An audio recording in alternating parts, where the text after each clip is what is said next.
Welcome to our chapter 5, Omnichannel Marketing for Brand Commitment. So I will be sharing my slides for the contents and for the detailed discussions on this chapter. So let me share my screen now with you all. Contents, chapter 5, the rise of omnichannel marketing. How omnichannel marketing was established, progressed. What are the different steps in omnichannel marketing? So step-by-step omnichannel marketing, integrating the best of online and offline channels. We'll be discussing on engagement marketing for brand affinity, then enhancing digital experience through mobile apps, providing solutions with social CRM, driving desired behavior with gamification mobile apps, social CRM and gamification. What do you mean by that? And last point, creating the wow factor.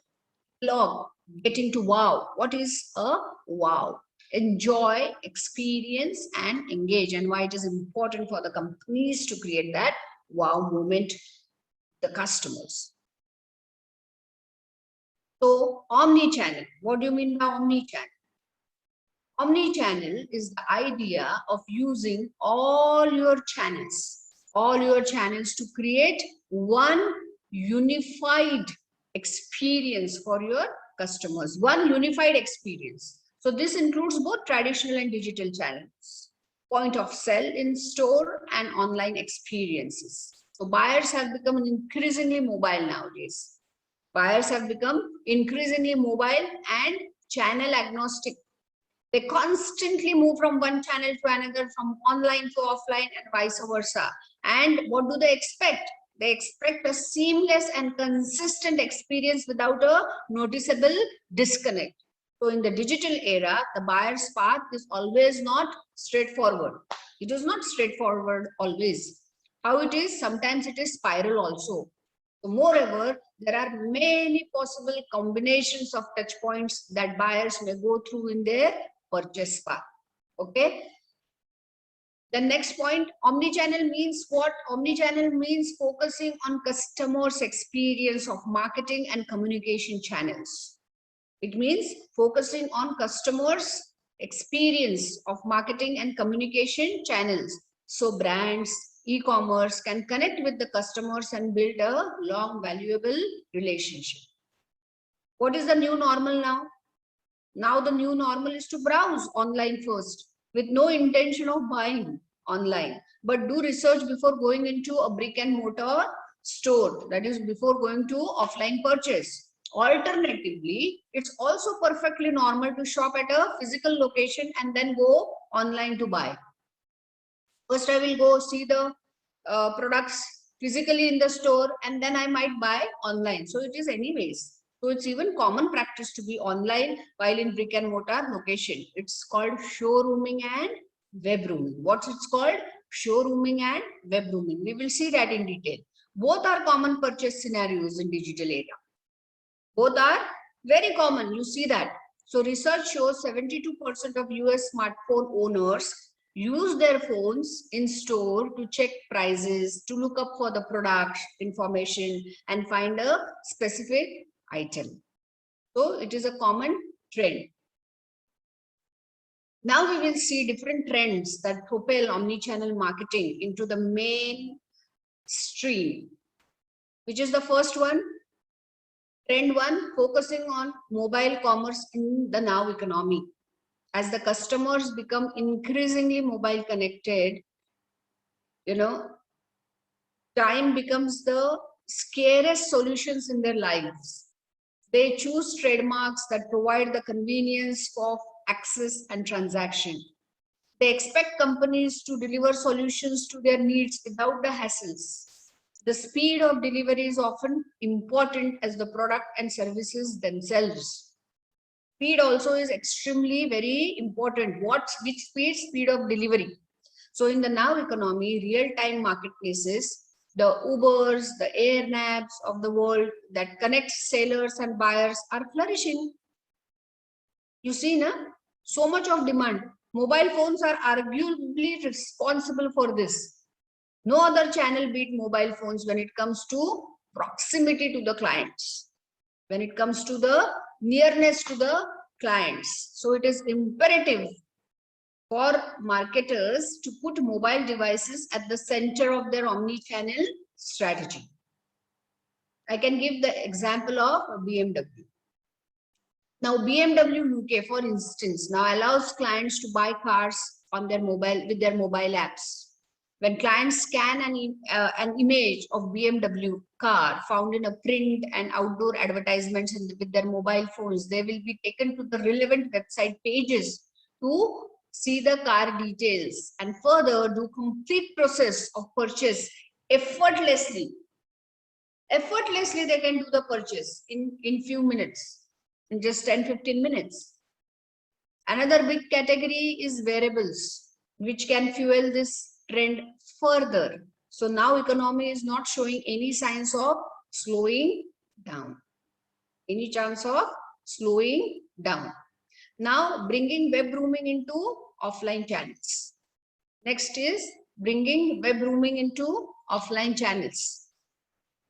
Now IoT, Internet of Things, brings the simplicity and what you can say, simplicity and very closeness of the web roaming experience into the offline shopping experience. It allows offline channels to engage clients with relevant digital contents that enables the purchase decisions such as product details and review from the peer clients, reviews from the peer clients. What does IoT do? IoT allows offline channels to engage clients with relevant digital contents that enables purchase decisions such as product details and reviews from peer clients. It significantly enhances the overall what you can say, the overall omni-channel experience, and more importantly, help marketers improve sales. Sensor technologies like beacon, near what you can say, near field communication and radio frequency identification provide solutions by bringing web roaming into sales. Example, Apple Store, GameStop can place beacons strategically throughout their stores. The beacons ban communicate with client smartphones using Bluetooth technology, creating machine-to-machine connections. So thus it allows retailers to track where clients are located in the stores, can monitor which department clients often visit more, how frequently the client is going to that particular department, and how much time that client is spending in that place. So see the technology. So beacons also trigger retailers to send customized offers to client smartphones based on locations. When retailers have richer behavioral data about the clients, the offers can be more personalized. If I have more data of the clients, what I will do? I will have a richer data. Once I have a richer data of the clients, I can offer them personalized some purchases and hence can increase the sales. So even though clients are interested in highly targeted offers from marketers, they sometimes still feel the need to evaluate the offers. Hence, they search more information online, and once satisfied with their queries, they purchase.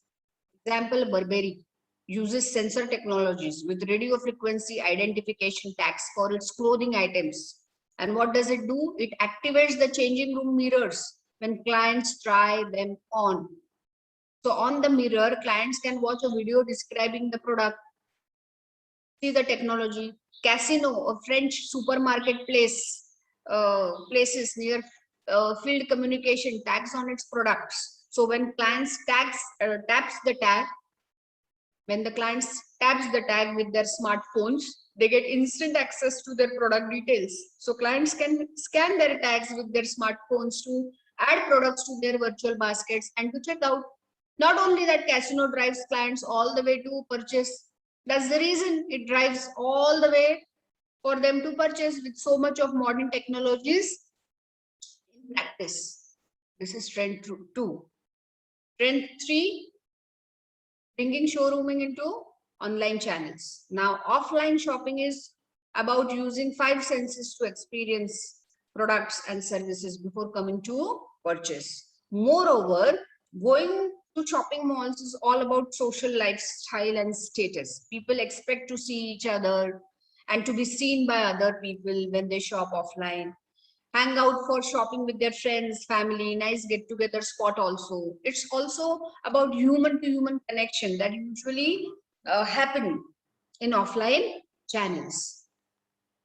That happens in offline channels. So to bring compelling benefits of offline shopping to online channels, marketers can adopt showrooming techniques.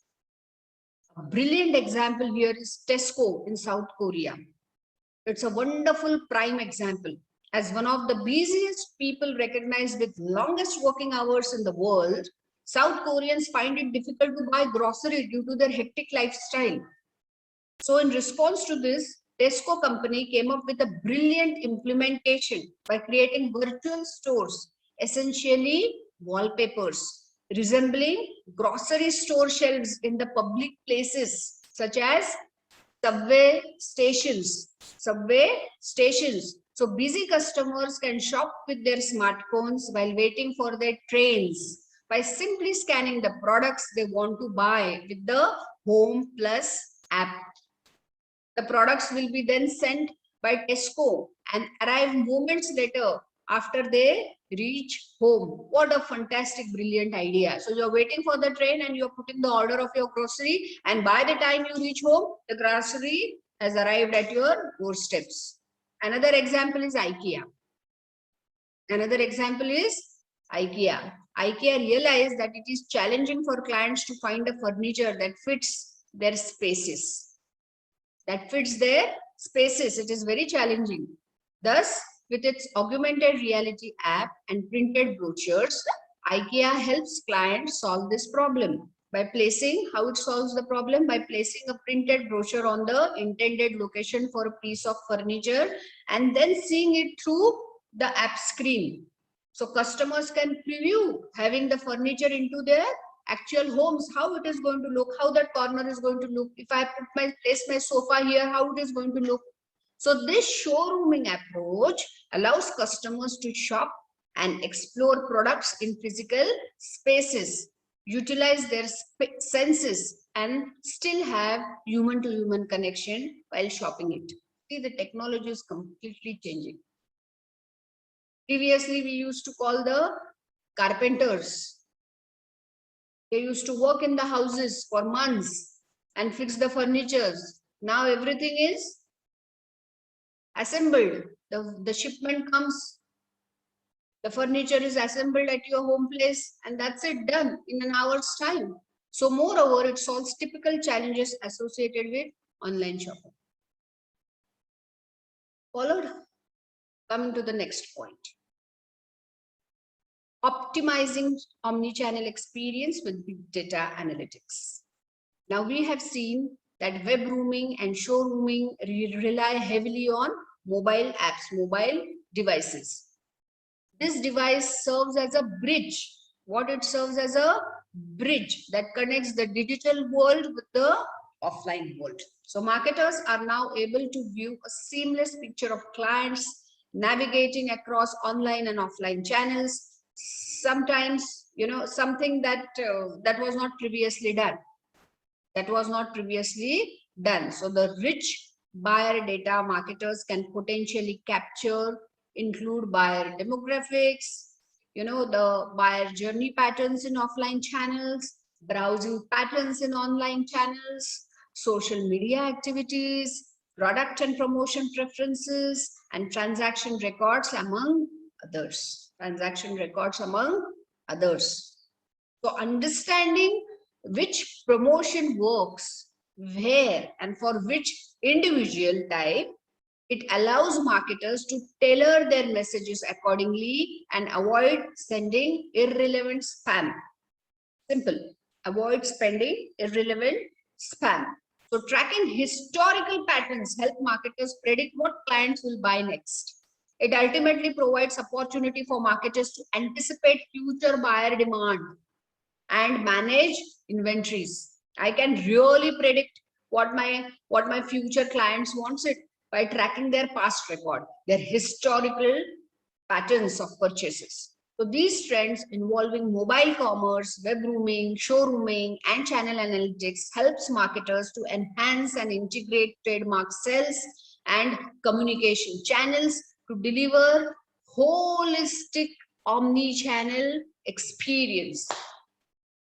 Followed? So these trends, what? Involving mobile commerce, web grooming, showrooming, and channel analytics helps marketers to enhance and integrate trademark sales and communication channels to deliver what? A holistic omni-channel experience.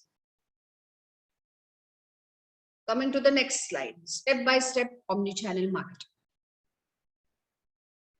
To develop omni-channel marketing strategy, marketers need to view the buyer path on a more granular level.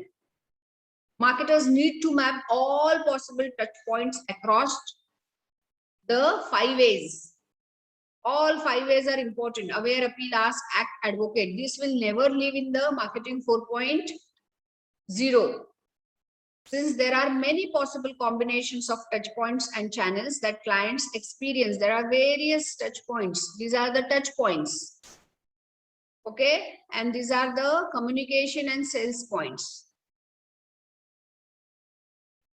Followed? So marketers need to map all the possible touch points across the channels of all 5 A's. Since there are many possible combinations of touch points and channels that clients experience, marketers need to identify the most popular ones. Start identifying which are the most popular ones, which are the ones which are mostly favored by the customers. So the omni-channel marketing strategy should focus on the integration of those popular channels. So step 1 is map all the possible touch points and channels across the buyer's path. This is the buyer's path. So you have to map all the possible touch points across all 5 A's. Fine. So for example, in the aware stage, the buyer touch points include learning about the product. Whereas in the customer stage, in the what I said just now, in the aware stage, the buyer's touch point includes learning about the product, and in the act stage, buyer's touch points include purchasing the product, using it, and servicing it. A4 stage. Okay, so a channel on the other hand is one of any online or offline intermediaries used by clients to interact with the trademark. In general, there are 2 types of channels. Which are these 2 types of channels of communication? Communication channel and the sales channel. These are the 2 channels, communication channel and the sales channel. So communication channel includes what? What does it include? It includes television, it includes print media, it includes social media, content websites, and contact centers, etc. That enables transmission of knowledge, transmission of information. Whereas the sales channel, this is the sales channel here. The sales channels includes what? Sales channels includes any channels that enables transactions such as retail outlets, sales force, e-commerce website, telesales agents, sales exhibitions. So these are the 2 channels. So touch point and the touch point, this is the touch point area. The touch point might involve 1 or more channels. For instance, a buyer might learn about a product from multiple sources. A touch point might involve 1 or more channels. It is not involved. It can involve the sales channel also and communication channels also. For instance, a buyer might learn about a product from multiple sources: print ads, online banners, ads, contact centers, salespeople. So both channels.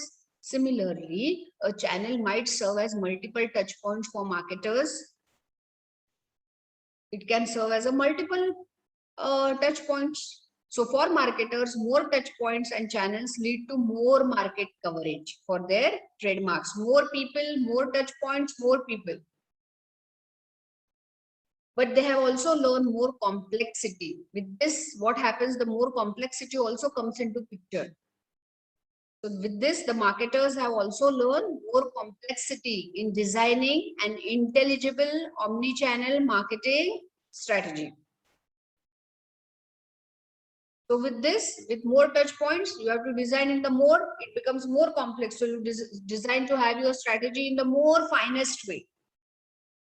Next, step 2, identify the most critical touch points and channels. Now in this, any individual buyer might choose to experience a different combination of touch points across multiple channels in a certain sequence, which will be a buyer path scenario. Correct? Any individual buyer might choose to experience different combinations of touch points, correct, across multiple channels in a certain sequence, which we call a buyer path scenario. For instance, buying a car might be seen on online banner ad. So click the ad and land on a content website where the buyer learns more about the car. Furthermore, the buyer schedules the test drive and decides to buy the car after completing it. So this is one possible scenario. Another possible scenario is that buyer sees the ad on the TV, calls the contact center to schedule the test drive and decides to buy after completing it. So there are multiple possible scenarios that may add complexity to the omni-channel marketing execution. The focus should be on the most popular ones, which is the most favored ones, which is the most favored buying path. Followed? Here we can consider the Pareto principle as a thumb rule. You know the Pareto principle, the top 20 of all possible scenarios is followed by 80% of the clients. That's the Pareto principle. The next, we go to the step 3, improve and integrate the most critical touch points and channels. The next step is to evaluate and improve the most important channels across the most critical touch points, which will determine the success of omni-channel marketing. So companies should also allocate additional additional monetary resources to those important elements which you see in the buying path, the popular path. So companies should connect the internal teams accountable for different channels along with their goals and budgets so that they can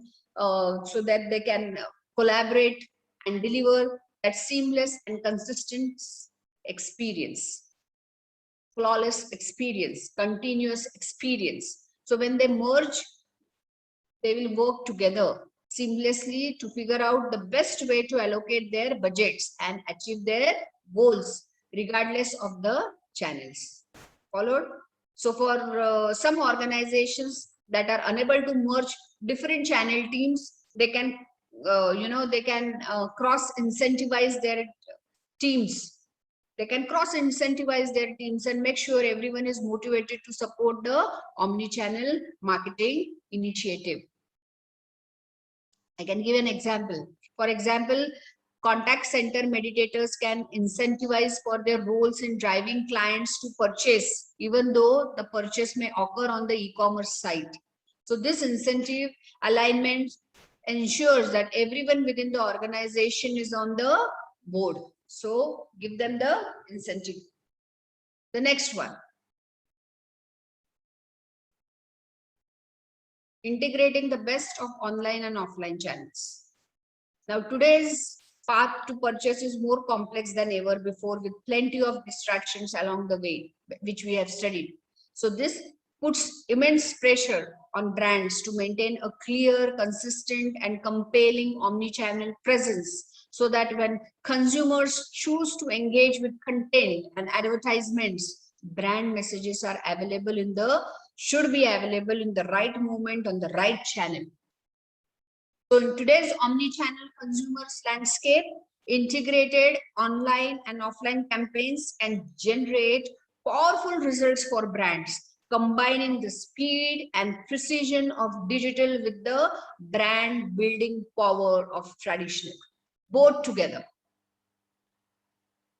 So media mix modeling is frequently used to track offline advertising, measuring the impact of the campaign on sales while incorporating the historical data to determine the buyer's trend, such as seasonality. So media mix modeling is used generally to frequently track on offline advertisements. Then the downside is that this can aggregate data. The downside is that this aggregate data is backward looking and cannot measure the individual customer interactions as such. That can be the possibility.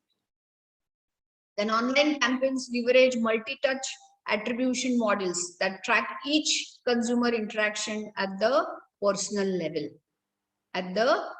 level. So when done correctly, these models highlight specific touch points a consumer engaged with on specific channels.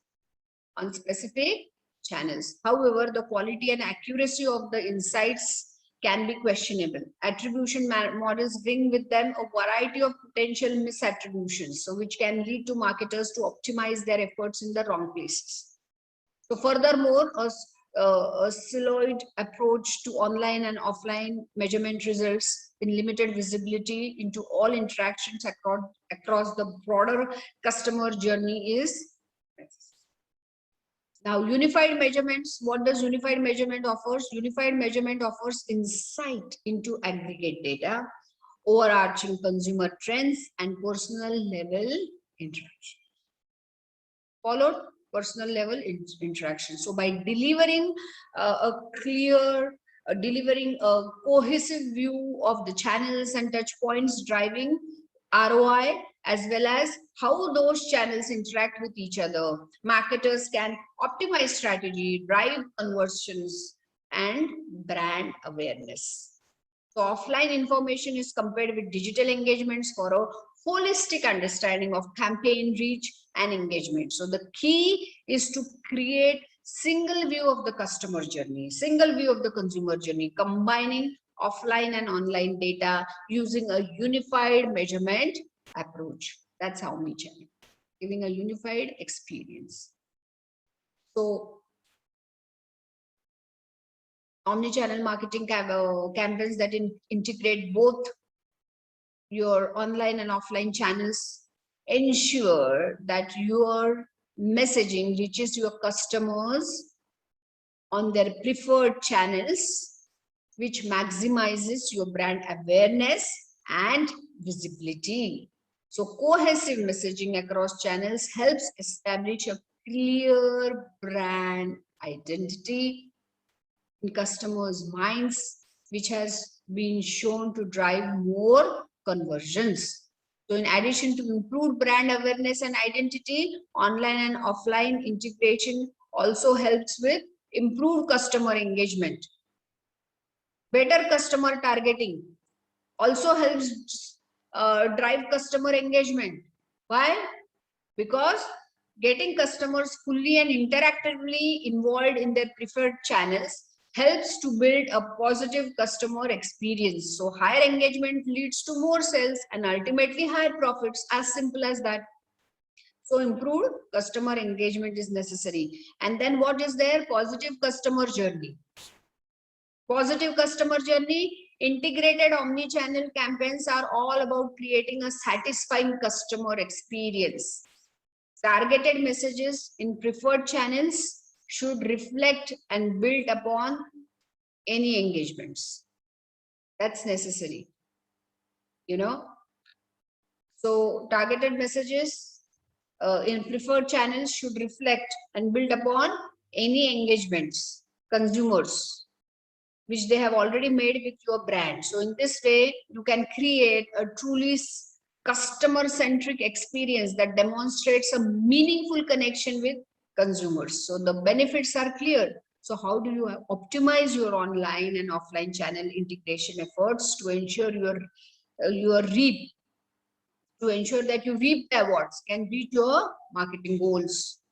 That is necessary. So leverage data analytics to better understand customer activity. Clean, organized, uniformed, what you can say, clean, organized, unified customer data is the key to integrating digital and direct mail marketing initiatives. By analyzing the real-time and historical data on customer behaviors such as email or direct mail engagement, visits to a company page or social media, you can gain knowledge of the content that appeals most to your customers as well as their preferred channels for receiving it. So as we move from traditional to digital, marketing has undergone fundamental transformation in the ways various elements are incorporated. So we have seen it in our earlier chapters in the critical shifts, from segmentation and targeting to customer community confirmation, from brand positioning and differentiation to brand characters and codes, from selling 4Ps to commercializing 4As. We have seen 4Cs, 4Ps to commercializing 4Cs. We have seen that. Example, Singapore Airlines, if I give unparalleled omni-channel marketplace.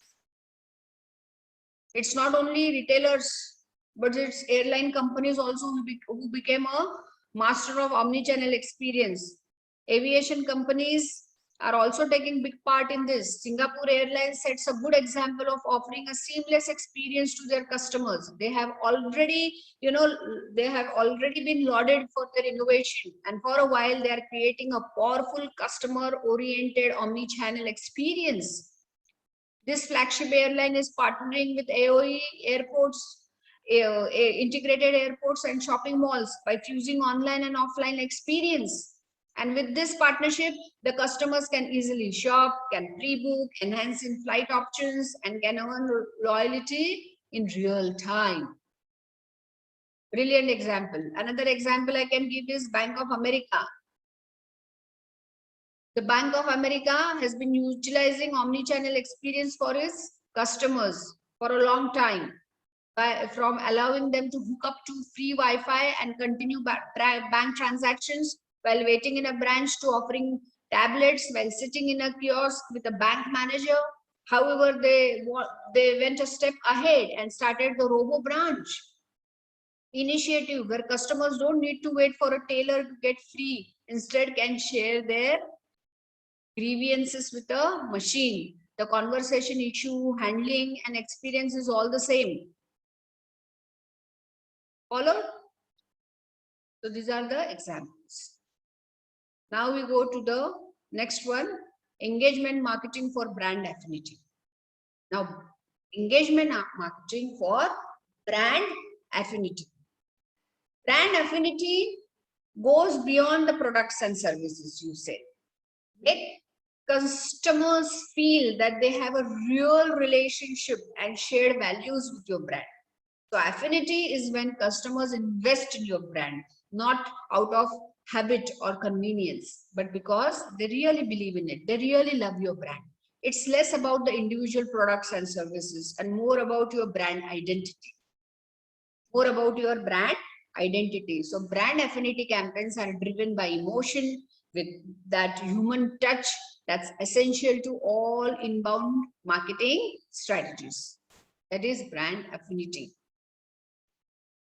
And now we come to the concept of brand engagement. The concept of customer brand engagement involves encouraging a company's customers to interact with the brand as well as other customers, allowing all participants to share their experiences with the brand, ultimately resulting in brand growth and loyalty.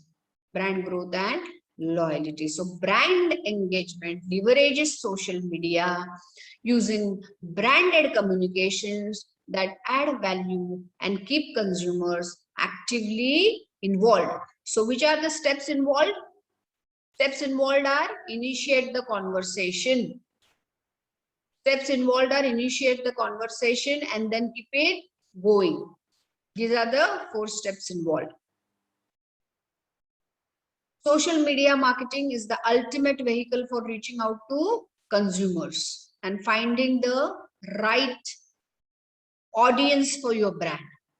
So shareable contents like blogs, newsletters, or tips, coupons, and other valued added content will get passed around on social media until it finds its way to the right consumers. So once you find your audience and start the conversation, it's critical that you keep it up, keep it going, keep reaching out, invite them into the fold, and put your newfound consumers on the path to becoming your loyal customers. Initiate the conversation and then keep it growing. Next is add value. It's vital to add value to your interactions. Don't make it about sales. Your goal is to form an emotional connection through your brand interactions. So your interaction should be something that consumers enjoy revisiting time and again. They should enjoy that. It should not be like a push strategy. It should be like a pull strategy. They should come. Keep it light, useful, and fun. So add value. Create a community. Engage readers and give them ownership over the relationships with user-generated content. Share it, don't control it. Followed? Now that you have created this amazing dynamic community, it's time to set it free. Correct or no? It's time to set it free. Let them know.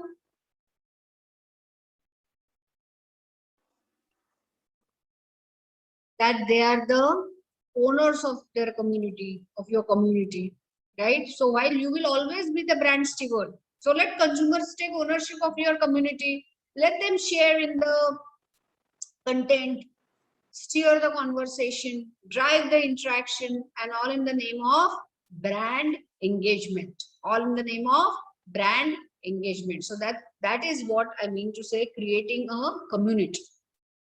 When I talk about encourage action, no matter how friendly, useful, and engaging your online community, there's nothing wrong with promoting your brand every now and then. So it should be inserted, not in the beginning, but at the end of a post. So the final punctuation mark at the end of your engaging conversation is very, very important. Effective examples include adding a link to your website to learn more, email or newsletter sign up, reply by date, for limited time offers, registering for an event, sweepstakes or contest entry, free offers, free recipes, free calendars, free coupons, free alerts, and many, many more. So this was about the brand engagement I spoke about, which is very necessary to initiate the conversation, add value, create community, encourage action. So with this, I am ending my chapter 5, session 1, and we will begin our next session in our next coming period. Thank you so much. I'm ending my session.